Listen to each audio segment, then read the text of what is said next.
ജൈവകൃഷിയുടെ വിജയഗാഥയുമായി വീണ്ടും GCDA. കണിവെള്ളരിക്ക് ശേഷം സൂര്യകാന്തി കൃഷിയുമായി GCDA വീണ്ടും നഗരവാസികളുടെ ശ്രദ്ധ ആകർഷിക്കുന്നത്. എണ്ണോൽപാദനം ലക്ഷ്യം വെച്ച് കൊച്ചി നഗരത്തിൽ GCDA ഒരുക്കിയ സൂര്യകാന്തി പാടം കാണാൻ നിരവധി ആളുകളാണ് ദിവസവും എത്തുന്നത്.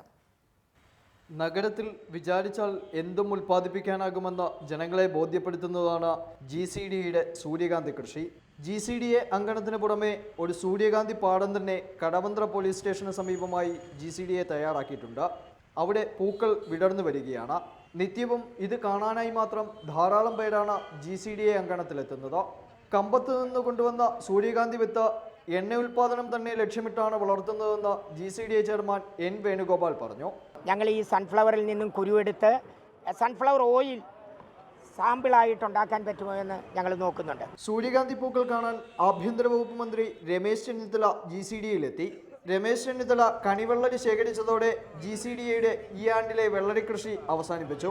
വെള്ളരിക്ക് പിന്നാലെ അടുത്ത 30 ദിവസത്തിനകം വിളവെടുപ്പിന് തയ്യാറായി 5000 മൂട് ചീരയാണ് GCDA അങ്കണത്തിൽ ഒരുങ്ങുന്നത്. സൂര്യകാന്തി പാടം സന്ദർശിച്ച രമേശ് ചെന്നിത്തലയ്ക്ക് കൊച്ചി ജവഹർലാൽ നെഹ്റു അന്താരാഷ്ട്ര സ്റ്റേഡിയത്തിന് സമീപത്തുള്ള GCDAയുടെ സ്ഥലത്ത് വിളഞ്ഞ വാഴക്കുല GCDA ചെയർമാൻ N. വേണുഗോപാൽ സമ്മാനിച്ചു. റിപ്പോർട്ടർ, കൊച്ചി.